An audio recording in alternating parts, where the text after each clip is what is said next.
Ladies and gentlemen, please notice that exits are conveniently located at the front and rear of this auditorium. When leaving the theater, we suggest that the exit at the front of the auditorium will allow you easier access to the parking areas. Thank you.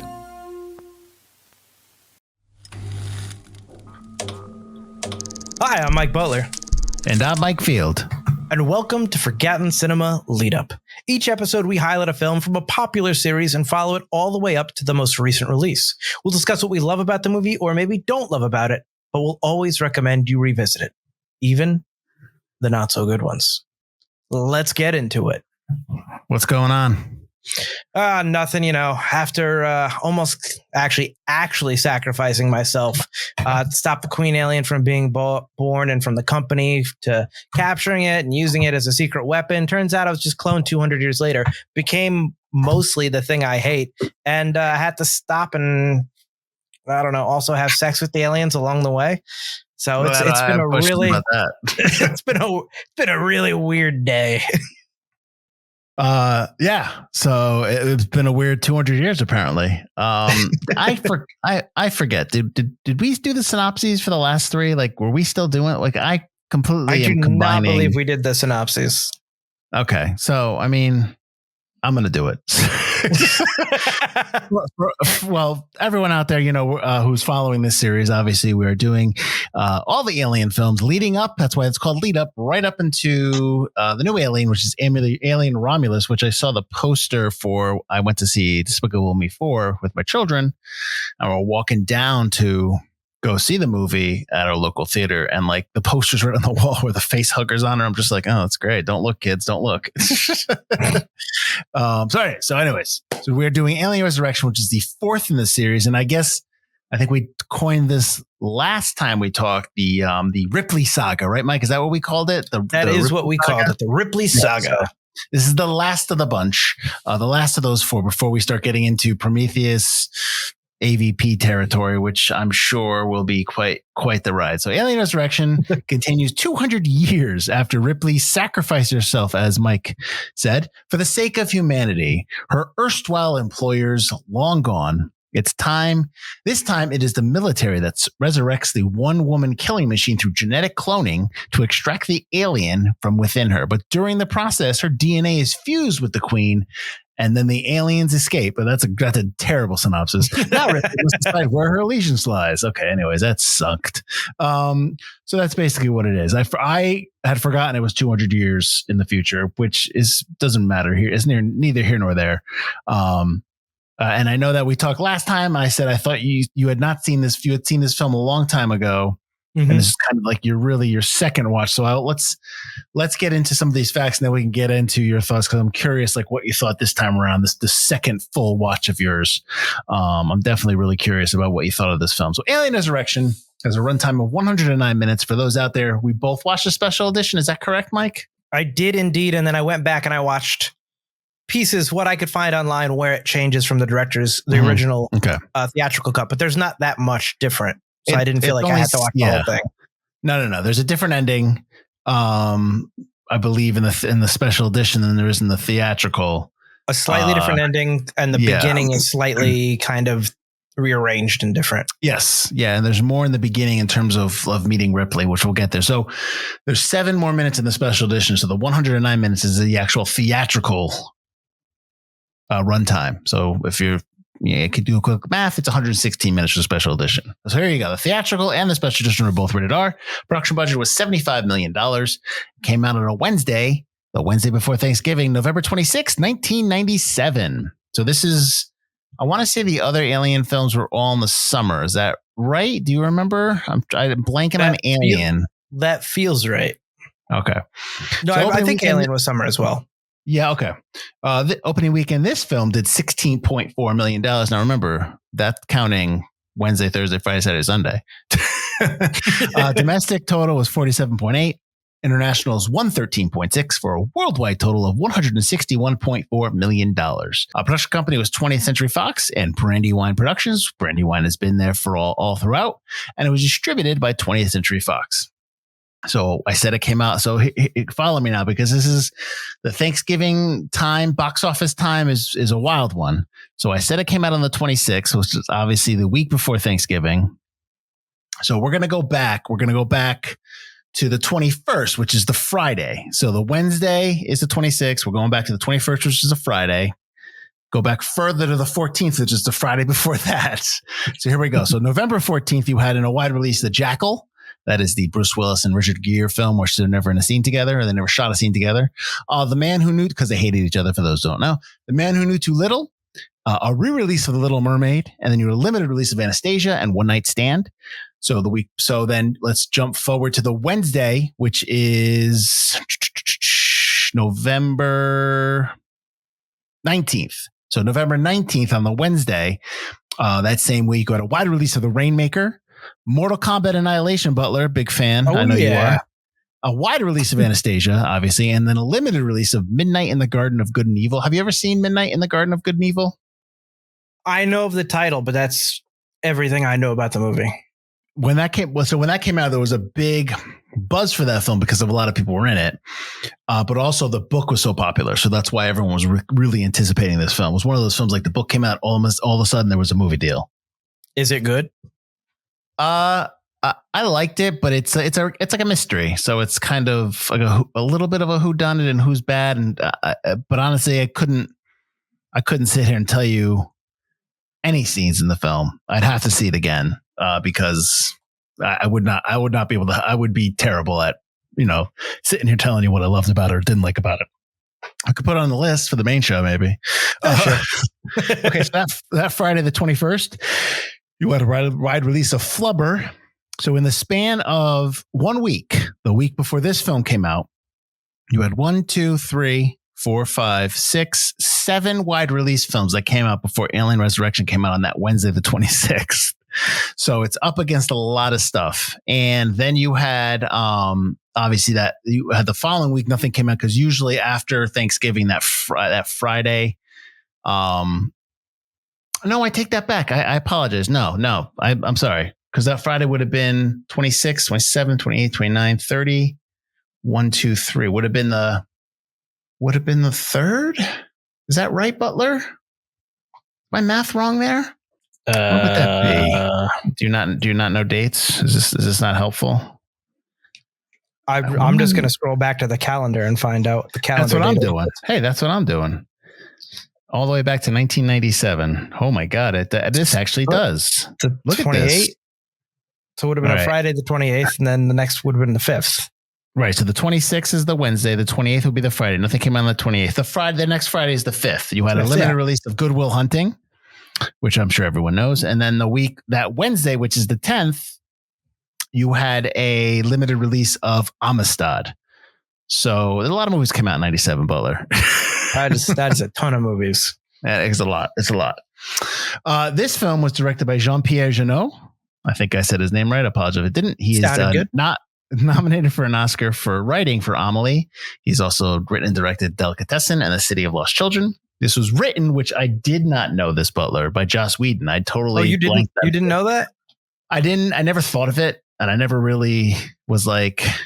I just never considered I always knew that it was a different who the director was. I just never kind of ever considered the writer. So yeah, Joss Whedon wrote this, nominated for an Oscar for Toy Story. He's also done The Avengers, which he directed, and he wrote Titan AE, which is an episode we did on the show. Cinematographer was Darius Kahanji, who's nominated for Evita and Bardo, False Chronicle of the Handful of Truths. Interesting title, interesting movie maybe. Composer was John Frizzell, who's done Office Space, Dante's Peak, and the 2013 film Texas Chainsaw. Edited by Hervé Schneid is an Igor and A Very Long Engagement. A Very Long Engagement is also Jean-Pierre Jeunet's film. Produced by Bill Badolato, and then the trio that is Brandywine Productions, basically, who we all know. We've known from the last three: Gordon Carroll, David Giler, and Walter Hill. Badolato has done Broken Arrow and Men of Honor, and then I guess I can run through if you haven't listened to the other three. Carroll's done The Best of Times, Red Heat. Giler's done the TV show Tales from the Crypt and the movie Southern Comfort. And then Hill has done Last Man Standing and Undisputed. He's also directed those. He's directed a couple films. This film returns Sigourney Weaver, Butler, as I don't even like calling her Ripley because she's really Ripley 8. or Ripley 2.0, but she's not Ripley. You know what I mean? Like, I think Ripley 8 works. Yeah. Yeah. I don't think you can call her Ripley in this. So yeah, we're going to call her Ripley, and I'm changing my thing. Okay. Like all the others, she was nominated for Working Girl, Gorillas in the Mist, The Story of Diane Fossey, and then she's been in Ghostbusters, to name a few. Winona Ryder as Call. She is the, for those who keeping track of all the automatons, or what? That's not the word. I made that up. All the synthetic robots, humans, androids. Humans. You had who was in the first one? Butler. You have Ash in the first one. The Bishop one? in the second one. Now you have Call. Yep. You didn't have one in the third one, but now you have Call in this one. You're going to meet David later on. Yes. She's been nominated for 2 Oscars, one for The Little Woman in 1994 and The Age of Innocence. And she's also in Reality Bites and a ton of other things, which I'm sure, I grew up with Winona Ryder in a bunch of movies, as did Mike. Dominique Pignon as Vries. That's what they call him. They call him Vries. Yeah. Delicatessen, Amelie in The City of Lost Children. Ron Perlman as Johnner in both I guess, could you say the original Hellboy, since there's been like 3 now or 4, right? He's the OG Hellboy. Yeah. Yeah. Hellboy and Hellboy 2. She's also in Pacific Rim and the TV show Sons of Anarchy. Gary Dourdan as Christie from the TV show CSI. That's mainly where you're going to see him from. Michael Wincott as Elgin from Robin Hood, Prince and Thieves. Strange Days, The Crow, the I'm going to say it right now, even though the other one hasn't come out yet. The Good Crow and the movie Nope. Kim Flowers as Hillard, who's done Another Day in Paradise and Fear and Loathing in Las Vegas. Dan Hedaya as General Perez, which you've seen him in Clueless, Usual Suspects, Commando. Then you got J.E. Freeman in there as Dr. Wren, which we did the episode of Miller's Crossing, which we know him from there. Obviously, Patriot Games. It's funny because he's in Patriot Games. He's kind of a good guy in Patriot Games, and in the other movies, he's a dick. He was in something else we just did as well. I can't remember what it was. Obviously Miller's Crossing, which I just said. Joe versus the Volcano. We just did. That's right. In season 17. Right. Brad Dourif as Gediman, who's the doctor who kind of gives us a little explanatory narration and some kind of for certain scenes. He's nominated for an Oscar for One Flew Over the Cuckoo's Nest. He's also in Mississippi Burning. Raymond Cruz as DeStefano from Clear and Present Danger, TV show The Closer, and then Leland Orser as Purvis, who is honestly, it's like he's the same character from Seven when he's got the stuff attached to him and he's like crying. Maybe do so he's the guy that is forced to have sex with a woman and then he kills her because he's got the suit on in Seven. It's not a gross scene, but he's like his. I always remember him. Is gross. Yeah, but I always remember him like crying and screaming in that movie, and in this film, it just reminds me of that because he's doing it quite often. Okay, so we got through that. Weaver's the return, and we've got a bunch of other people that are just here to die, more or less. Before you tell me how you thought of it overall, now I'm curious do you remember your initial thoughts when you first saw it? My initial thoughts were that it was kind of like a comic book or a video game. It seemed to be more inspired by the comics and games that had come out since the original movies than the movies themselves. Comics, you're talking about like of Alien, not just in of general. Alien. Yeah. So it did feel like that. I remember coming out of it going, that was fun, but it was kind of not great. Mm-hmm. Better than Alien 3, obviously, but it's not hard to be better than Alien 3. Well, could you remember going into this one kind of hoping that it would be better? Like not a lot of people, very little people liked Alien 3, obviously. So you kind of were already let down by the third film. You're going into a fourth one, kind of hoping that it's going to be better. Yeah, I was young when this came out. I did see it when it came out. I can't remember if I saw it in the theater or we rented it. But yeah, I had rented, probably the first time I saw Alien 3 was in preparation for this, because my parents were probably like, well, if you're going to watch Alien Resurrection with us, then you should see the third one. Let's rent it. And it was a huge letdown. So I think I was still excited for this because there was more than one alien again, and the trailer made it look more exciting. So it was kind of like, all right, let's do this. And it was my first Alien movie that I was kind of not the only one. I was alive for Alien 3, but the first Alien movie where I was like, it was coming out and I was going to see it when it was coming out. So I was kind of pumped, and they had 2 out of 3 really good ones. So they only had one stinker at that point. So it's kind of like, the batting average is high. And you saw that terrible fourth trailer. You saw that terrible 1997 trailer, and you were like, "I'm in." Because back in the day, it was super 90s, and I was in. That was cool back then. very, very 90s trailer, very 90s titles. And yes, it's very 90s. Okay, so you were okay, so you're saying that you thought it was very inspired by the video games. It felt that way, it felt very 90s. I guess that's probably a good way to say it. So now you watch it. Anything changed? You kind of reaffirmed your belief, or what? It's still very comic booky. It's Sure. it is definitely better than 3. I feel like it wears that leprechaun in space kind of Jason X on its sleeve, which I think is very, very, we have to put a horror movie in the future. So here's exactly what it's going to be. It's kind of like, it's got Event Horizon vibes, which Event Horizon has those vibes because again, this is the time. And so this is how we're making space horror, which is all kind of 90s up versions of alien horror. So it's still kind of hit the same. It still got that comic booky vibe, but it is a more fun watch than Alien 3. It doesn't drag. It's different.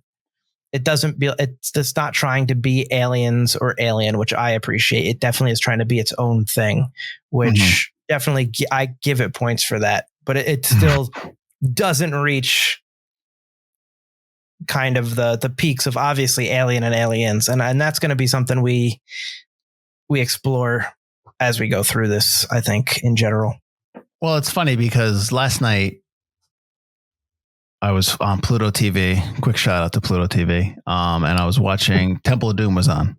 And quick shout out to Pluto TV, but Temple of Doom, and obviously for those who don't know, there's commercials on Pluto. So Temple of Doom is on, and then later on that night, Last Crusade is on. I'm watching Last Crusade, and the commercials come up. I'm like, screw this. I just went to Disney Plus and just started playing it and watched the rest of it.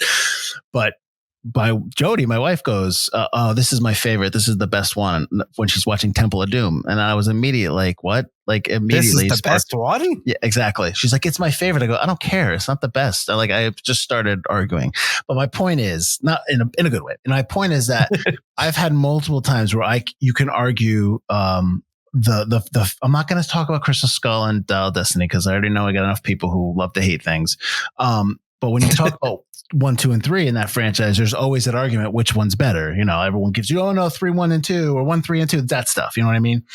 But with Aliens, you don't really ever do that. Nobody ever, aside from you don't get that argument. You never get that argument here. You never say everyone kind of doesn't like 3. I get that, but nobody sits here and ranks them. And I don't think we will, or maybe we will. I don't know. But it's usually either 1 or 2, whatever you want to replace, whichever one you like better. And then the rest.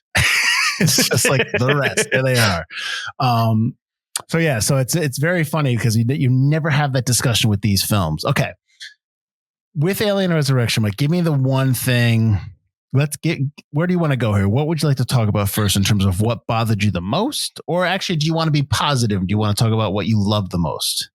What did we do for 3? Things we love, with things we liked because we knew it was going to be a hate fest? Because I knew, yeah. I've got probably more, even though it's not great, I probably have more likes than dislikes on my note, at least in my notes. Okay. So let's go with dislikes first, and then we'll go into the stuff that isn't that bad. Where would you like to go? Let's start with you, though, because we haven't said your opinion on this movie. Oh. Barring the fact that there's aliens, and the rest. My opinion usually shows up in the viewing notes. I think my biggest thing was there were some inconsistencies and some things there were a couple things. One, there's some inconsistencies with what the aliens can do now in terms of what we have known they can do in the last 3 films. There's some new things now apparently that they can do, like they can spit acid, which they couldn't do before. But the action figures could, which is why it's so comic booky. I know. There was that. And then it seemed like Ripley 8, and I'll get to that whole thing, but Ripley 8 had self-healing abilities at some, it seemed like she cut herself and she was fine afterwards. And they never really showed it, but she cut her hand a good 3 or 4 times in the movie. And she it was loved a fresh cut.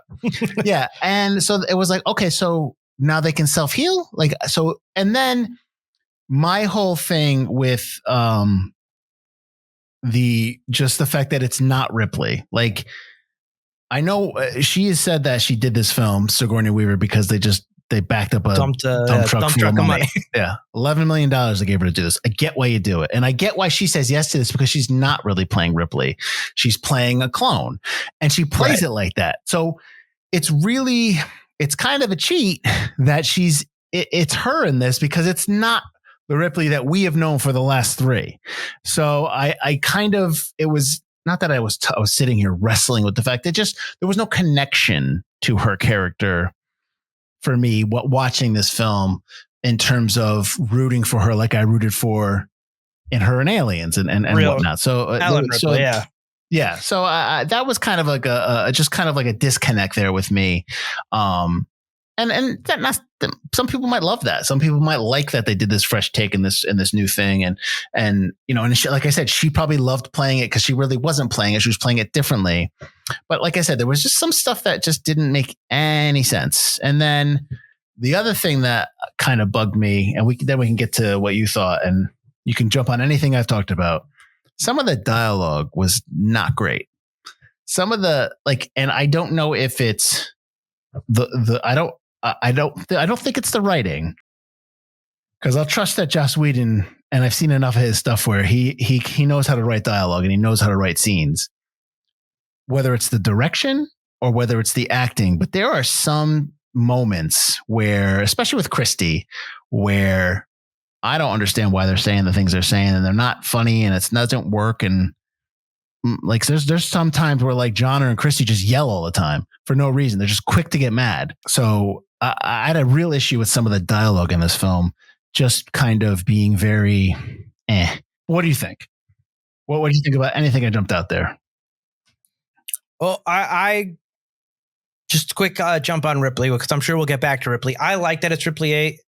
I like that it's not really her. Obviously, you do have that disconnect, and it does kind of suck. But they wouldn't do this movie without Ripley, which, as we discussed, you don't know why, because after Alien 2, she's done. You don't need her. Right. But their insistence on having Ripley, at least it's done in an interesting way, and at least Sigourney Weaver doesn't play it like Ripley. That it's kind of okay. Like, okay, she's in there, but you don't really have her. Right. And that's very evident when you have her in the first couple scenes, which I guess in the theatrical, that's pared down. Her scene in the cafeteria is pared down. But that cafeteria scene, you start to see some Ripley in her. And it's like, oh, snap. All right, Ripley's coming back. She's getting it. She's remembering. And then when Call goes to kill her, it's just like, oh, I don't know what this thing is. But just like Call kind of recognizes whatever this is no longer Ripley. Like this thing is really something else. And from then on, for the most part, you're given that. And I actually do enjoy that. For the writing, Joss Whedon has said in interviews that, he kind of disowns this film because, they did stick to the script mostly, but they didn't understand any of it. They didn't get any of it. It's possible to stick to the script and completely misunderstand the point of the movie. All the dialogue that was supposed to be said in like a tongue-in-cheek kind of way is said and played straight so that it comes off terrible. And while I could agree with that for the most part, even so, if every line of this movie is tongue in cheek, then you don't have a good movie either. If every line in this movie is a fucking joke, then it's not Aliens. Like, that is not what Aliens is supposed to be. This isn't the franchise for that type of movie. And it's one of those films. It's one of these movies. It's the third sequel, fourth in the series. And there's already an expectation on what audiences are wanting when they step into an Alien film. Yeah, you can't reinvent that. That's kind of that's kind of like why, and one of the many reasons why I'm not a huge fan of Thor Ragnarok, which I know it's fun, but like the entire Thor series just doesn't know what it wants to be from 1 to 4, and and they progressively get worse. But I get Ragnarok's fun. It's just I don't want to get down that, but that's what it feels like. There's an expectation in the Alien franchise, and you can't really come in with that. Yeah. And he said, like, he didn't, he was basically writing Firefly and Serenity at this point. Like that's what comes after this for Joss Whedon. Yeah. Well, that's like Tui for Alien 3 wrote a draft and was like, well, then screw you. If you don't get it, I'm going to write Pitch Black. And Pitch Black is awesome. So, I mean, good for that and good for Whedon to kind of take these ideas and, make his own kind of version of what he wanted to do. But the only thing I could think that does that kind of well is I know you don't like it, is I like Predators up until the end. The last third. I thought you don't like Predators. Predator? No, I never said I didn't like Predators. Oh, okay. I thought you didn't. Maybe it's just John Amenta then. I remember there was an argument on the Pint podcast about Predators. No, I don't. I think we. I don't remember. I like there's stuff I didn't like in it. The end, yeah. I think the last 10 minutes of Predators kind of lowers that film quite a bit, in my opinion. But I think the rest of it's very good, and I like the writing.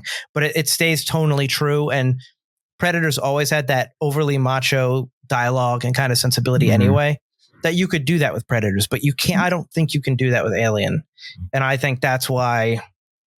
I think that's a big reason why Alien vs. Predator Requiem kind of fails, because it just completely flips the Alien script on what an Alien movie should be. That's the one in the town, right, in Colorado. That's the one in the town. We're going to get to it, yeah. Where we're getting there basically kill people. Well, to your point about the dialogue, like there's a dialogue when Ripley's talking about, which thinking about it definitely would be in like I could see it in like a Joss Whedon, like an episode of Firefly, when Call is like saying like, when Ripley says like, why do you care what happens to them? She's like, because I'm programmed to. And she's like, you're programmed to be an asshole. You're the new asshole model they're putting out. I mean, like the way she delivers it isn't probably the way that Whedon heard it in his head. So it's a funny line, but it doesn't get delivered the way it should be delivered. And that's not anyone's fault. It just doesn't get delivered the way it's supposed to be delivered. That's the thing, though. It's. I think it's Whedon's fault because these aren't the characters, that would say it, or the situation in which it should be said. Well, this isn't the Scooby Gang in the library. This isn't Buffy talking to Xander. Whedon's on set. You're acting like he's on set, and he has no control. He writes the script. Ripley and Call have just been through a terrible situation where half the people died after that water sequence. Call has just been outed as an android. And all of a sudden now you have Ripley going, so you're the new asshole model? That's the asshole model coming out. Like when did she talk like that before? When has this been established as that's her attitude? Like, right. Like I just don't think. I think Johnner is the guy to say the Whedon lines, and maybe Vrees. I think those are your two guys that say those dialogue pieces. And Ripley is some kind of mean fighting machine, weird clone that's just discovering what it is to be human, who doesn't know the difference between a glove and a hand at the moment, or at least she didn't like a few hours ago. So I just don't think the writing. I don't think it's fair for Joss Whedon to put the whole movie on his script writing or on them not reading the lines right. Well, yeah, but also they could have changed stuff though. I mean that scene you're talking about. But he says they pretty much, they did move scenes around, but he says for the script, they've mostly stuck to his script and his dialogue. So, well, I mean, that's just me playing devil's advocate. He could be completely right. I don't know. But I'm going to side with the writer because the hand in the script, that's it. Because you're a writer. Whoa. Why are you getting angry? I don't know. I just don't think he can place full blame on that. I don't like when people go, yeah, it's not my fault. Unless you blame the studio. If you blame the studio, I believe that. But I don't believe that those executives it's the director's fault. It's all the actor's fault. Like, come on, man. He knows how to make movies. Amelie is a phenomenal movie. Sure. That's the only one I've seen from him. And you can't tell me. Good. Yeah, you can't tell me that Winona Ryder and Sigourney Weaver and Ron Perlman don't know how to deliver lines. Like that's. Oh no, of course not. Like, come on. And I'm not also vilifying Joss Whedon though. Because he might be an asshole, but he's a great writer. I love Buffy and Angel and Firefly. But even the best actors need help from their director. They need help from in terms of what they're doing because they're shooting out of order. They don't. They need help with setting the scene. I mean, even like I always say, like I like Ben Affleck, but I always think that Ben Affleck really needs a strong director with him because he needs help. Sometimes he needs guidance, and he's a really good director too. So he kind of figures that out. But sometimes when he like young Ben Affleck kind of veered off a little bit, when in certain roles, and it was just like, come on, man, I didn't believe it a little bit, but all actors need that guiding force. Some may think they say they don't need it, but they all need it. They all need somebody to sit there and be like, let's do this together. Let's figure this out. Oh, absolutely. And even the biggest actors have that. Yeah. And Jean-Pierre Jeunet didn't speak English during this film. Like he had a translator the entire thing. He only learned it during the Shakespeare's comedy.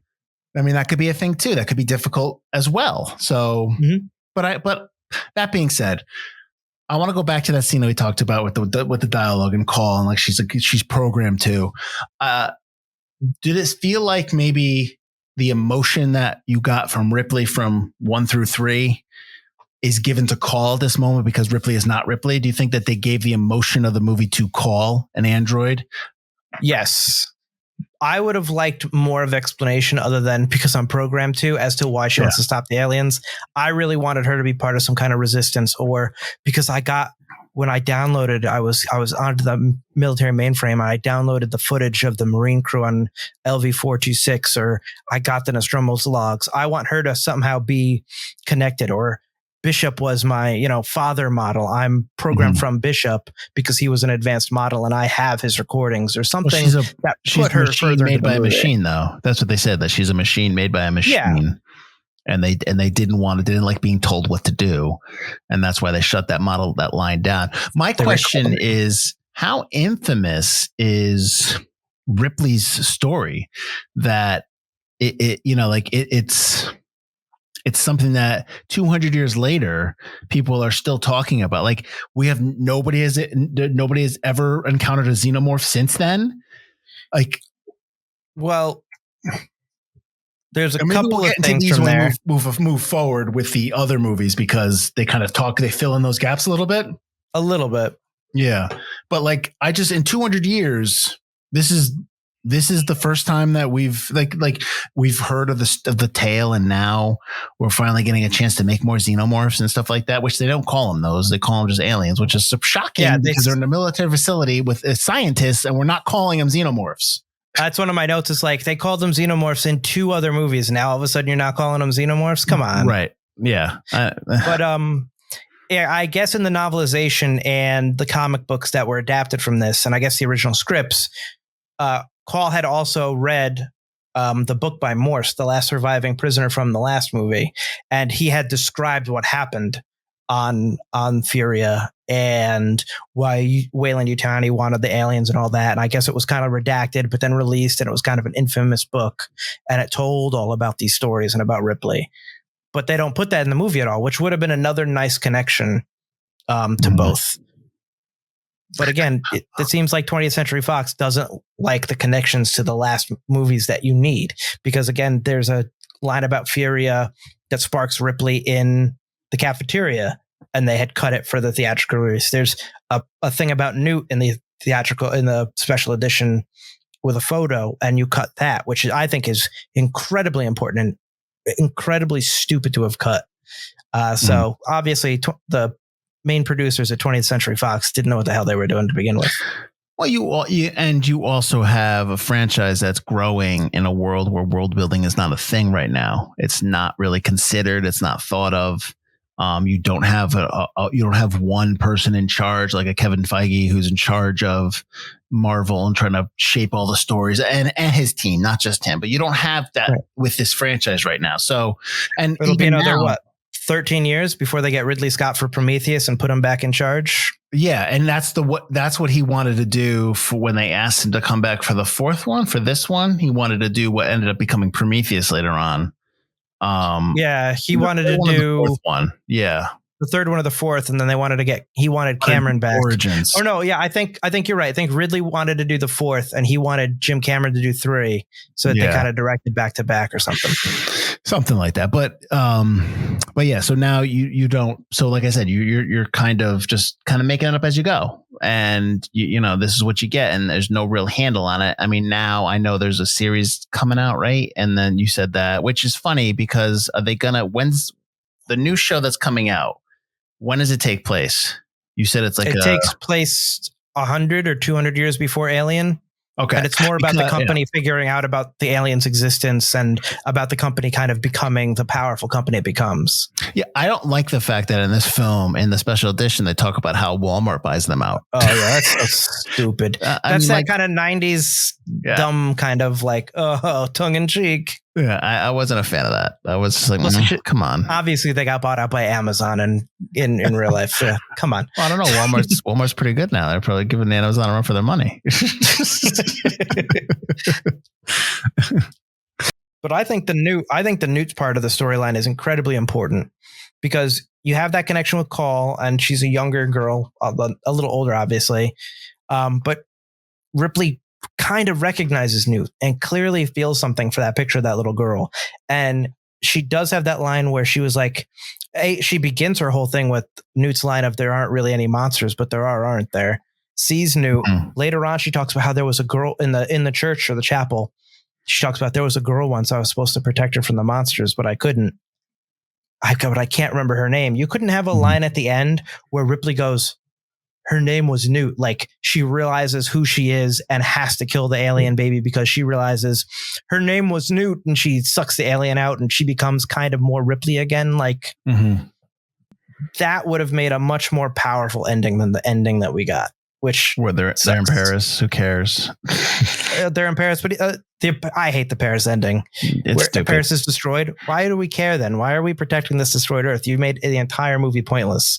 Yeah. When I prefer the theatrical ending where they're going over the planet, it's in space, and like, I've never been here. It's so beautiful. What do we? And it's the same line. What do we do now? But it's said with some kind of hope. Yeah. And it's just kind of like, at least that's a little better. Well, there's no threat. Yeah. The thing was they're trying to stop it from going to Earth because they don't want they don't want the aliens unleashed on the population. But if Earth is a desolate wasteland, then who cares? Like there's no stakes there. There's no, you just completely undercut everything you talked about. So yeah, I agree with you there. In terms of the opening, when they show Ripley and they kind of have that opening for this with the special edition, and they're kind of like, she's there. I kind of thought it was a boring opening. There's no intrigue. It's just kind of as is. And I know that she's in the film. I know that, and this is a problem that we talked about in modern cinema, the introduction of a character in a movie. Like, remember, I can't remember the movie we talked about this in the show, but we talked about how the lost art of introducing your protagonist or your antagonist. Oh yeah. That was early on in 17. Yeah. We talked about it then. And I think that this is Sigourney Weaver. This is her franchise. You can't give her the opening that she deserves. And even, you know what I mean? Like, come on. Like, so it just kind of starts, and I understand why it's there. And this is the special edition I'm talking about. I understand why it's there because it needs to give you backstory and explain things, but there's got to be a better way to introduce her or to kind of do something there where it's like, I don't know. It was part of the disconnect again, but I thought they could have done better. Well, did you watch the beginning on the theatrical? That had been a while. I can't remember. It's the same thing, but it's just way shorter. Most of those 7 minutes is the opening. So it's just the same thing, but you get it so much more fragmented. Her entire conversation, obviously they cut the Newt picture. It's just the glove picture. And they don't even answer that. It cuts to Dan Hidea's general talking over that entire scene plays in the background while he talks. Mm-hmm. It's kind of like, all right, well, great. So yeah, Ripley's got no screen time at the beginning. She just emerges from the alien, comes out of her real quick. The cesarean section thing is like way faster. She doesn't break that guy's arm. She's put in that stupid cocoon thing. She breaks out and you don't see her until basketball time. Or no, you see her in the cafeteria, but the cafeteria scene's like 30 seconds. Right. And then 3 minutes. She's allowed time in the rec room, but her room is just no bed. Just sleep on the floor. Prison cell.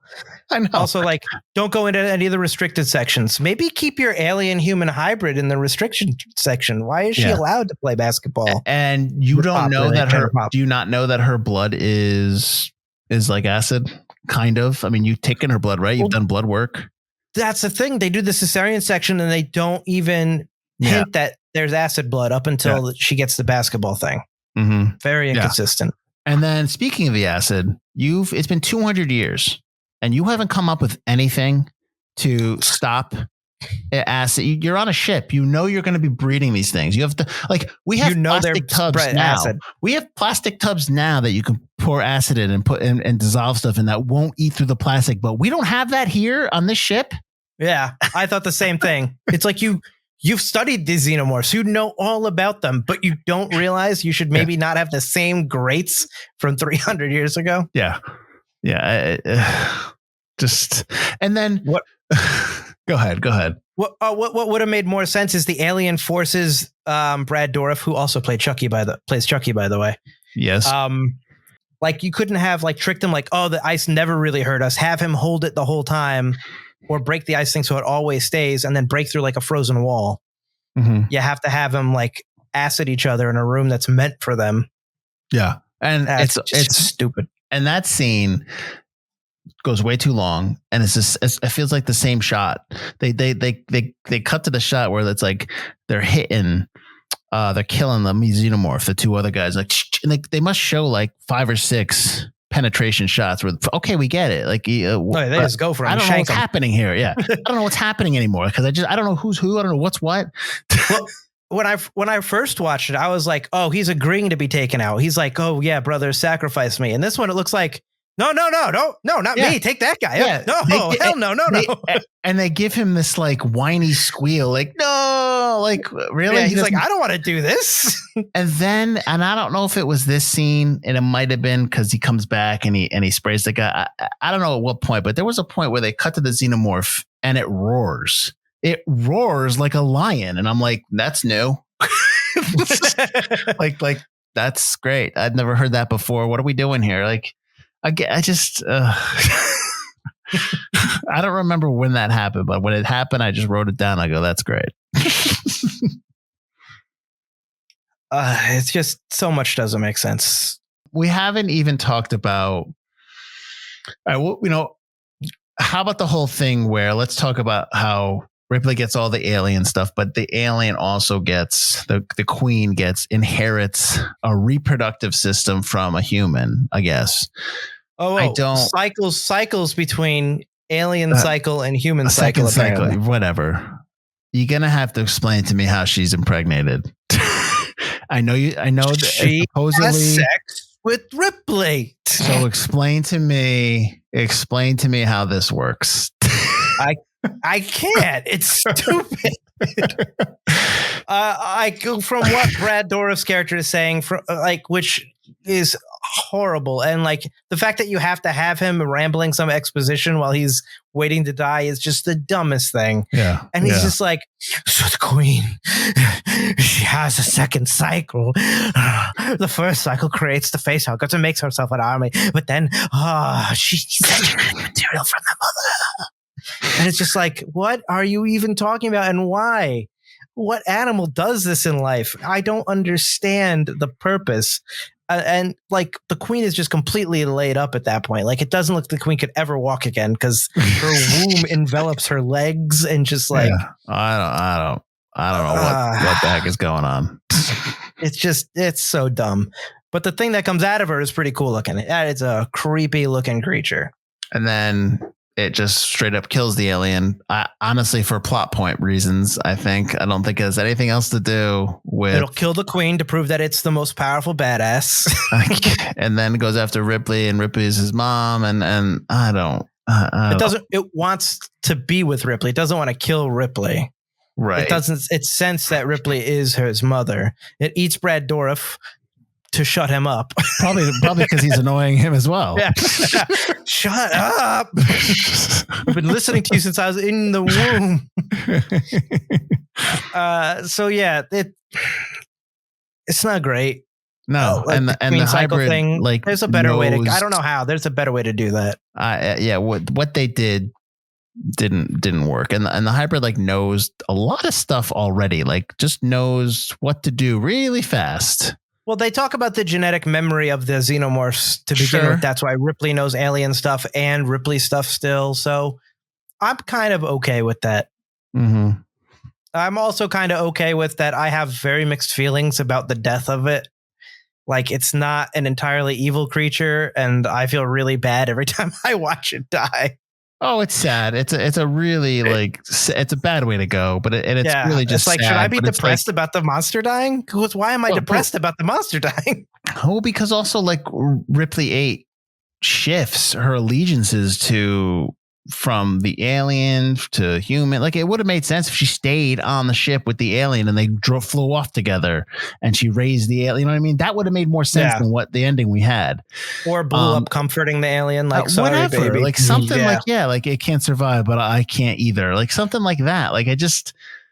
Ripley being a half alien, Ripley should have gotten the wherewithal to be like, I can't survive. Yeah, like, she should have agreed with Call by the end. And I'm like, you were right.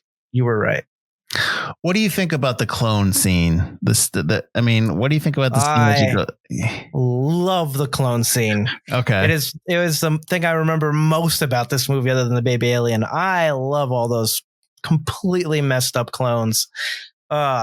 I mean, they're so disgusting and raggedy. And you get the Ripley clone at the end. Just kill me. It's very reminiscent of Aliens. Obviously. And the deleted scene from Alien when Dallas says kill me.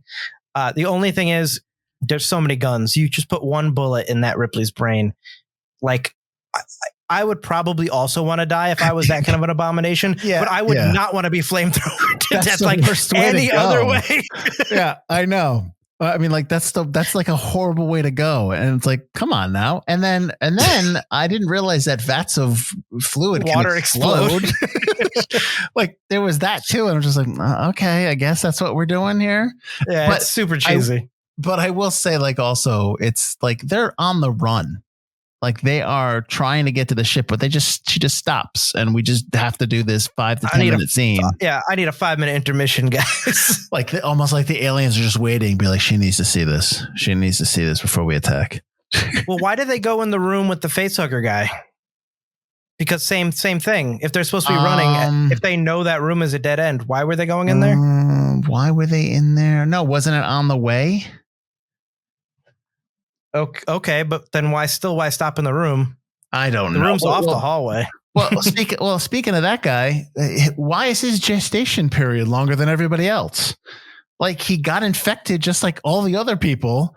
Why is he still have the thing in him? Like, that's like, come on. It could be that he didn't wake up from stasis as quick as everybody else, so maybe the alien was also no way, because they had that, because I like that scene when they're all sitting in the they're all like in the pods and the eggs are super close. We're like right there in the face. Like, they start, some of the guys are waking up. Don't worry.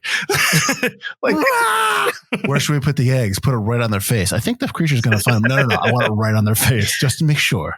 What if the facehugger doesn't know? So, like, he's there because he wakes up and they show him at the end, like he's in the end. I just I get it. I mean, I get why, because you have to have him in the scene, and then he has that scene when he kills the dude when he puts it up against his chest. Okay, fine, that's whatever. I mean, I think that's kind of cool, but I hate him surviving that many bullets. I get having that adrenaline, but like, I don't care how you're not surviving that many bullets, and then driving his face into the wall of the ship, and then like, just have him come from behind, go like this, and be done with it. You don't need the bullets. Yeah, exactly. Getting him 8,000 times. Yeah. Yeah. Can you explain this to me? Okay. When oh man, what's the character's name? Who's the actor? Oh, I don't know any of these actors, man. That's great. When Christy. Okay. When Christy gets hit by the acid and he's holding onto the ladder, and then he gets knocked out, so Vreese has to hold the ladder. Mm-hmm. Why is he like unconscious after he's like firing? Like, once he runs out of ammo, he decides to go unconscious. Is the acid going into his brain still? Well, maybe. Or is he just? I thought he gave up really quick. Yeah, I just didn't understand. It's like he got burned. He still shot back. Yeah. And then decided he couldn't do it anymore. Asked help from Johners. Yep. And then the next thing you see is just like hanging there with the dead alien on his hand. Just shake him off. You were fine 2 seconds ago. Yeah. I really didn't understand that. If you're going to say that the acid is eating through his brain, then he should still be screaming, because it should still be horrible. Yeah. Or I want to see smoke or a close up to show me that. It's just he gives up and lets himself fall. No, it's stupid. It's there's no explanation for that. Did you like the water scene? Did you like all that? I remember the water scene when I was younger, when I first watched this, and being like, that's really cool. I really like that. Now I still really like that. But they hold their breath for way too long. But that's classic Hollywood. That's not really a big knock. But the aliens just don't the CGI just really didn't hold up that well. Like the aliens don't look like they belong in the water, and water displacement, everything that's really hard to do even like now. So like I can't knock it too much, but I found it a little less enjoyable because the special effects just weren't as good now. But it still is a cool scene. I would very much like to see another movie take on aliens in the water because they really do seem like they're built to be swimmers. Yeah, no, it was good to see a different aspect of the xenomorph. Because you kind of get that in Alien 3 where it was because it just dated out of a ox or a dog, whichever version you watched. So it was more on four legs. So it was good to see like a version of like they can swim. Okay. That's an interesting. So when they pop up in Avatar 8, won't be surprised. I laughed at the line when they're talking to Call about, and when they discover she's a robot or an android, and they're like, "Can't you just hack in? Can't you just?" And she's like, I burned my modem. We all did. It's like, modems. Remember those? Yep. It was so gross when she takes out the mole and like the string comes out of it. I'm like, ugh. Well, how about when she gets shot and Ripley 8's like, you got shot in the chest. I saw it. And then she opens up her shirt and the bullet wound's in her side. It's like her side. Chest. And she got shot in the side. And I thought that exact same thing when I actually had the note, like, she didn't get shot in the chest. And then soon like they showed it's the ribs. It's like I think Ripley 8 needs a biology lesson. I mean, to be fair, 2 hours ago, she didn't know the difference between hand and glove. So I got to give that to her. I want to get to some of the critics, but I do want to talk about a couple of things. One, in the special edition, they have a different opening with that fake bug, that looks fake. I wasn't a fan of the first shot. I thought it looked terrible. I thought when I saw the first shot, I'm just like, oof, that's not a good shot to start off with. It's not interesting. It looks fake. It doesn't look like how you think it looks. It wasn't completed until they made the special edition. Yeah, not like great. They got money just to do that. Yeah, no. Yeah. And I was not a fan of the score to start the film. It felt very TV movie-ish, the score. I was not a huge fan of it. I don't didn't, you know what I mean? If it doesn't go like the then I don't like it. I like the echoiness and then maybe some big hard crashes when like the action's happening. But I don't like a lot of the Alien scores. I don't think hold true to what it should be. So Lisa Schwartzbaum from EW quoted, by rocketing ahead 200 years from the previous film and jiggering the story cleverly to create a Ripley reconstructed through a mix of human and alien DNA, Alien Resurrection power kicks the whole definition of the horrifying other into a fresh, deep, exhilarating, thoughtful, millennium sensitive direction. Millennium sensitive? That's an interesting hyphen. I don't know what she's saying there. I think she's alluding to like kind of the lesbian relationship between Ripley and Call, because it was supposed to kind of be a Xena Gabrielle thing. Okay. Oh, I know that. It was right. Yeah. I think she's reading way too into. I'm glad she enjoyed the movie because EW doesn't. Back then, EW gave everything that was a blockbuster a C. So I'm surprised they liked this. I mean, after Alien 3, it's tough to not go. Then you were, this is awesome. And back then you were flipping through that EW to see those reviews because you wanted to know. Oh, absolutely. What was the main article about? A big movie I care about? Yes. All right. Time to go to movie reviews. last 10 pages were all I cared about. Andrew Johnston commented in Time Out New York that if Ripley, Call, and the Pirates had been developed further, the film might have been as involving as James Cameron's Aliens, the gold standard of the series. I mean, that's an easy thing to say, but yes. Any movie that could be developed further could get closer to that. I do agree, though. I mean, James Cameron is able to develop and make you care for most of those Marines in one scene aboard the Sulaco before they go down. And I think that although they have a few scenes, none of them get enough time to kind of shine. Or I guess Johnners is the only one who really does, and he's such a douchebag criminal that it's tough to root for him. Yeah, he doesn't really care about anybody. Like even Christie cares about Vrees and stuff like that because he takes them. He's like, just like old times, and he puts them on his back. And he does have. Elgin cared about even Call. And yeah. Yeah. Obviously loved his girlfriend. Yeah. What's funny is you talk about James Cameron. The big knock on Cameron is always that people think his scripts aren't that good. And I think the only reason they say that is because that's not his strong suit. It doesn't mean he can't do it. I mean, he's a great storyteller. So, I mean, with Aliens, he told the story that was able to be told, and he does it with True Lies. He does it with Avatar. He does it with Titanic. He does it with all the films that he has done. He's a T2 and Terminator. He's a great solid storyteller, but people don't go after him for any of the action stuff and the effects because he does that really well. They go after him for the script when it's just like, why go after him at all? Just admit that he's really good and just move on. Because it's fun to attack, big time directors. Of course, it's fun to attack everybody. That's what everyone does. Jeffrey Overstreet of Looking Closer, quote, "What began as the most menacing movie monster of all has evolved into a whining oaf that looks like it's been dipped in a vat of cream of wheat." So Jeffrey Overstreet is not a fan of how they're taking the alien, the xenomorph. Dipped in a vat of cream of wheat? Oh, is that what he thinks the womb of the queen is in? Oh, maybe because but what's funny is, Mike, you never see the hybrid creature ever again. Like, it's always just back to the xenomorphs moving forward beyond this film, obviously. But obviously this film is the last one in the series in terms chronologically. Yeah. Right. So it's not really, we haven't seen anything beyond that. I mean, I got to imagine that, let's say you're doing a sequel that takes place after Resurrection, that they're going to find eggs on the ship that crashes, and those eggs are going to be mixed with human DNA.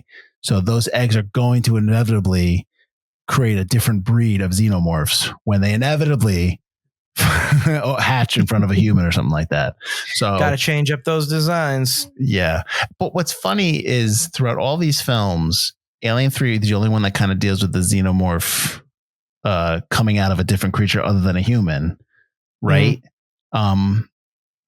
I'm surprised. So they always all look the same. There's no different variation of a xenomorph out there. They all look the same. And there has never been any kind of movie that's dealt with and correct me if I'm wrong, dealt with the evolution of the xenomorph. I mean, Prometheus does, because Prometheus has the proto-xenomorph at the very end, but you never do get to see it attack anything. It does come back in Covenant, I think, briefly, but they kill it quick. But still, and you have to remind me when we do these films, because when these take place, I'm sure it'll be in the synopsis and whatnot, because I'm very vague on when these films coming up take place. They both take place. The Prometheus ones take place before Alien, but not too far before Alien. And then Romulus takes place when? I don't remember. Sometime within the timeline of Alien and Aliens. So after Covenant and probably before, or you think it's definitely it's within the Aliens. Within it, either if it's before or after, it's only like a decade or something. Yeah, we're confusing each other. It's very much within that time period, whatever it is. Okay. So, did you see the one note that Cronenberg was going to direct this film? I did, but he was like, "Well, they ripped me. They ripped up my movie. So why am I going to go and do a movie that they ripped off to begin with? And also, if I made an Alien, I would want to make it an Alien movie, and the studios don't want to make an Alien movie." Well, and also he talks about that line though made me go, "Wait, what would you have made, Cronenberg? Now I really want to watch what you were going to make." Yeah. And he talks about that, it's not his franchise and he doesn't do sequels to his own movies. So why would he do a sequel to somebody else's film? So like, it was kind of like a lot of that. I think he just basically came in and was honest with them. And they were kind of like, So, but I would have loved to have seen an Alien Cronenberg movie. A Cronenberg Alien film would have been interesting. Very, very interesting.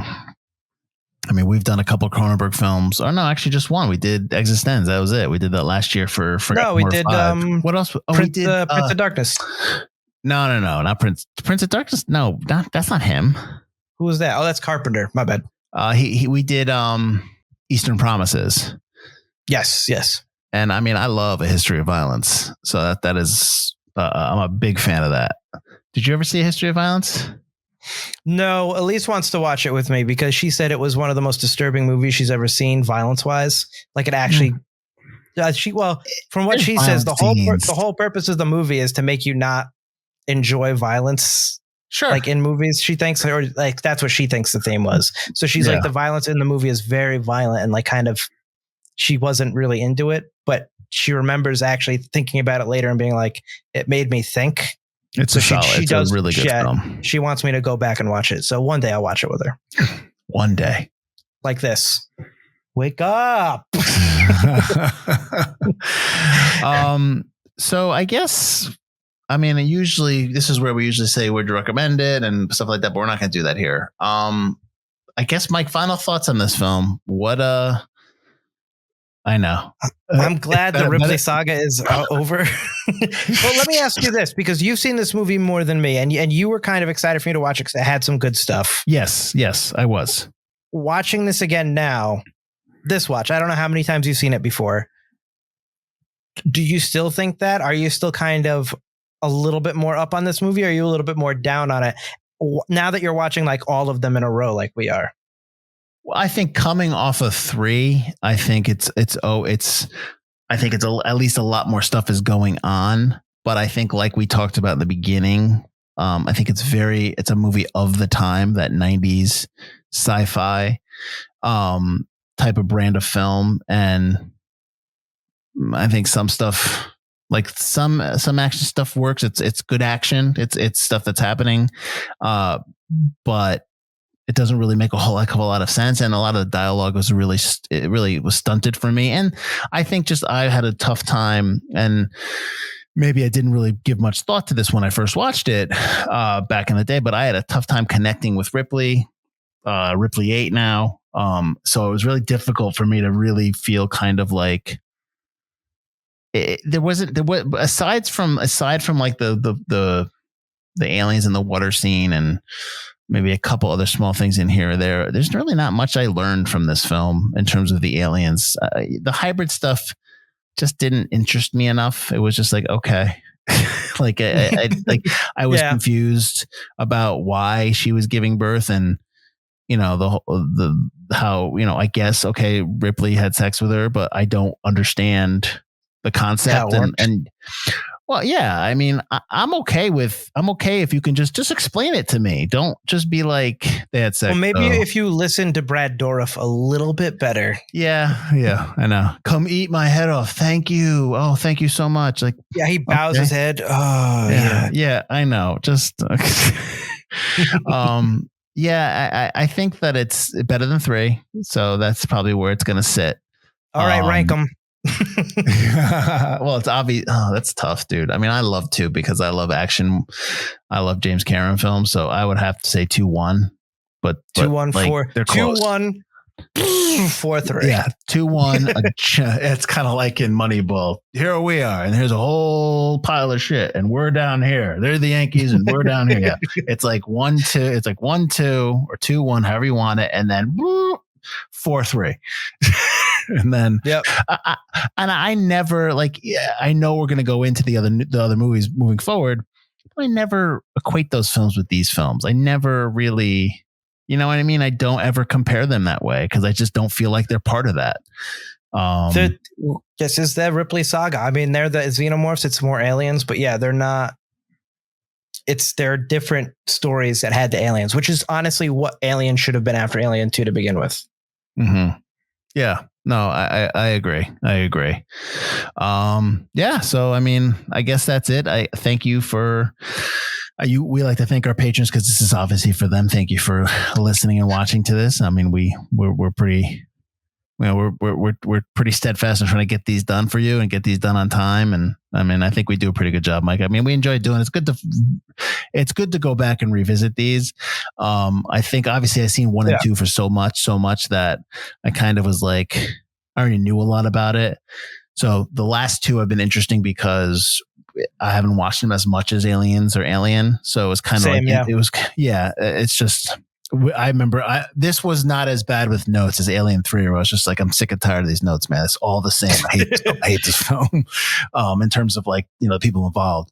But I am interested like with the new stuff because I never really have watched those as much as I watch these. So I'm interested like just kind of moving forward, like will my reactions differ and whatnot. Should I even ask you what you thought about this next film coming up? Like, What is it next? Prometheus? Next is Alien vs. Predator. Is it? Oh, it's Alien vs. Predator? That's not the next Requiem. one? Yeah. Okay. Because I kind of like this movie. I like it better than Requiem. It's the one with the pyramid and stuff in the Arctic. No, I like it better than Requiem. I know that. And I remember liking some of the action.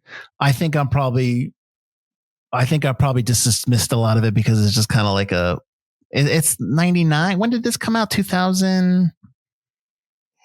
I think it was right before I started working at the theater. So early 2000s? Or maybe when I got to the theater. I'm on AVP. 2004. So I wasn't at the theater yet. Okay. So a couple years before. Yeah, I mean, I don't remember hating it, but I probably didn't love it. I probably liked some stuff and didn't like some stuff. I know I wasn't like the Requiem stuff is probably where you're going to see a lot of the vitriol come out.